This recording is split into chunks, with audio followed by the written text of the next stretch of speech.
امام نے پھر سر لے لیا زانوں پر، پھر حضرت عباس نے ہٹا دیا۔ جب تیسری مرتبہ یہ ہوا نا تو امام نے سوال کیا، عباس تم اپنا سر ہمارے زانوں سے کیوں ہٹاتے ہو؟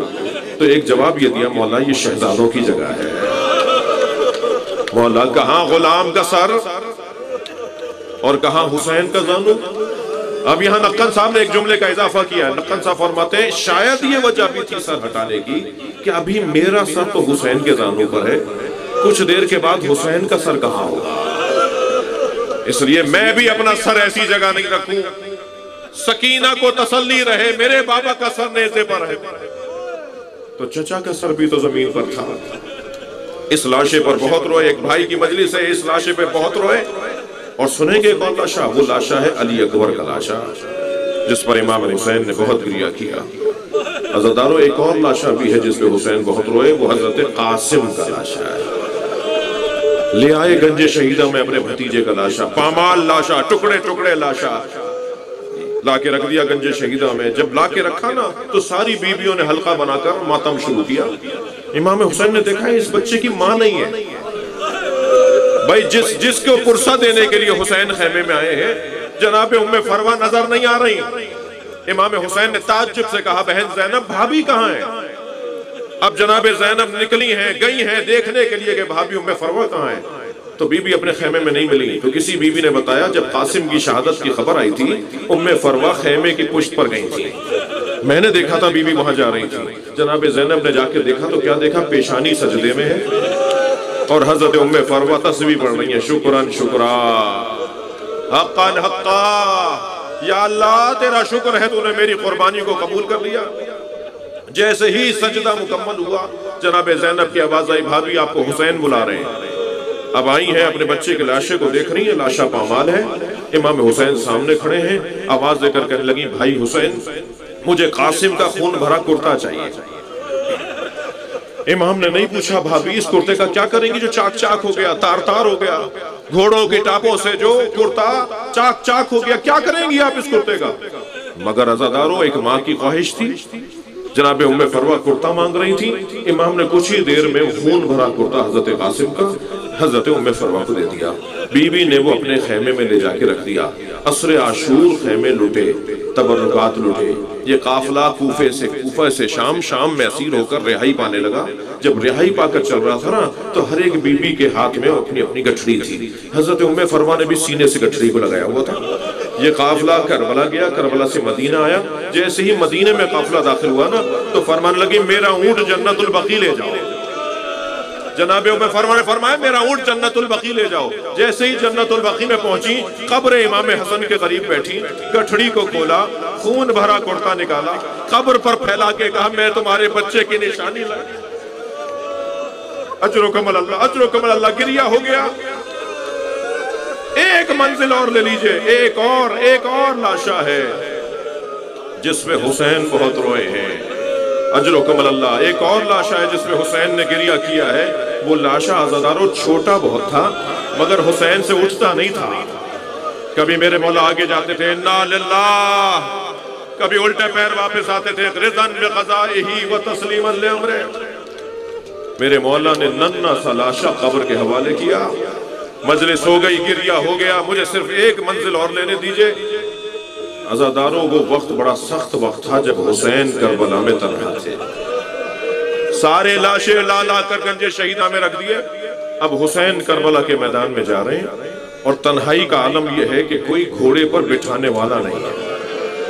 اجرکم اللہ، دائیں بائیں دیکھنے لگے، کبھی نہیں ہوا کہ کبھی حسین گھوڑے پر بیٹھ رہے ہوں اور عباس نے بڑھ کے لگام نہ پکڑی ہو، مولا حضرت علی اکبر نے رکابوں کو نہ سنبھالا ہو۔ آج حسین غریب ہو گیا، سارے بھائی مارے گئے، سارے بچے مارے گئے۔ ایک مرتبہ در خیمہ سے بہن آگے بڑھی، لگام فرس کو تھام کر کہنے لگی ابھی زینب زندہ ہے۔ امام حسین کو گھوڑے کی پشت پر بٹھایا۔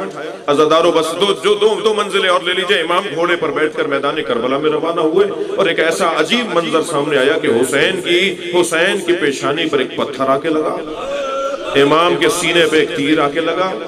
یہ وہی تیر ہے جسے حرملہ نے حضرت امام حسین کے مارا تھا اور مختار کو بتایا تھا کہ میں نے وہ تیر مارا تھا جو حسین کی کمر سے نکل رہا تھا۔ اس تیر کے بعد حسین سے گھوڑے پہ بیٹھا نہیں گیا. میرے مولا گھوڑے پہ ڈگمگانے لگے, کبھی دائیں گرنے لگتے تھے تو لا واللہ لا واللہ لا واللہ اشارہ کر کے کہتے تھے نہیں مجھے نہیں چاہیے, مجھے کچھ نہیں چاہیے, یہ کہہ کر سنبھلتے تھے. عربی زبان میں لا واللہ کسی چیز کے دینے پر اگر کوئی نہ لینا چاہے اور وہ انکار کرے تو کہتا ہے لا واللہ.